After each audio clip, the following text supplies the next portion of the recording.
les victimes et les martyrs des violences post-présidentielles d'août 2016 au Gabon. Claironne l'association Réconciliation d'Aïcha Tsumbu. Il s'appelle Mesa Axel.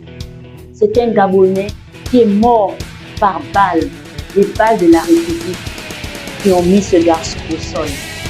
Et c'est pourquoi il a le drapeau du Gabon. Nos enfants doivent connaître son histoire. En 2016, Aïcha a été abusée.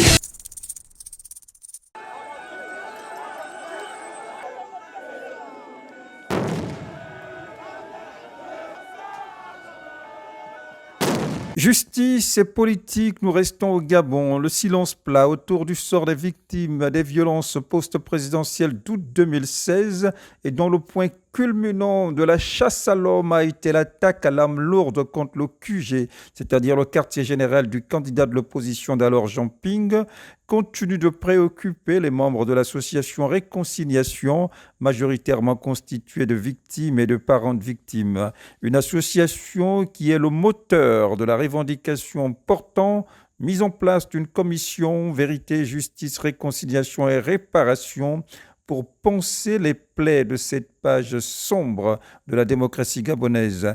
Au cœur de cette boucherie humaine durant les heures noires de ce carnage au QG de Jumping, l'infirmière de service d'alors et actuelle présidente de l'association Réconciliation, Aïcha Tsumbu, se refuse à baisser la garde. Les Gabonais doivent savoir qui est ce garçon-là. Il s'appelle Mesa Axel. C'est un Gabonais qui est mort par balles, les balles de la République qui ont mis ce garçon au sol. Et c'est pourquoi il a le drapeau du Gabon. Nos enfants doivent connaître son histoire, qui il était et pourquoi ces images. Ce n'est pas un fake news. Nos enfants doivent savoir que ce sont ces événements-là qui ont fait en sorte que 2023 arrive. Et les mots phares de 2023 étaient de « Nous avons fait ce coup de libération pour éviter le bain de sang qui a eu lieu en 2016. » L'armée a pris le relais. Pourquoi? Parce que l'armée s'est rendue compte qu'en 2016, il y a eu mort d'homme. En 2016, l'Assemblée nationale a brûlé. En 2016, beaucoup de Gabonais sont morts.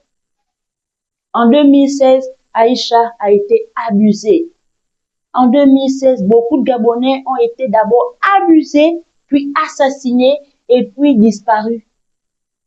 D'autres sont allés dans des cellules de commissariat et il y a eu tellement de choses en 2016. La commission Vérité, Justice, Réparation et Réconciliation doit voir le jour. Maslek Info.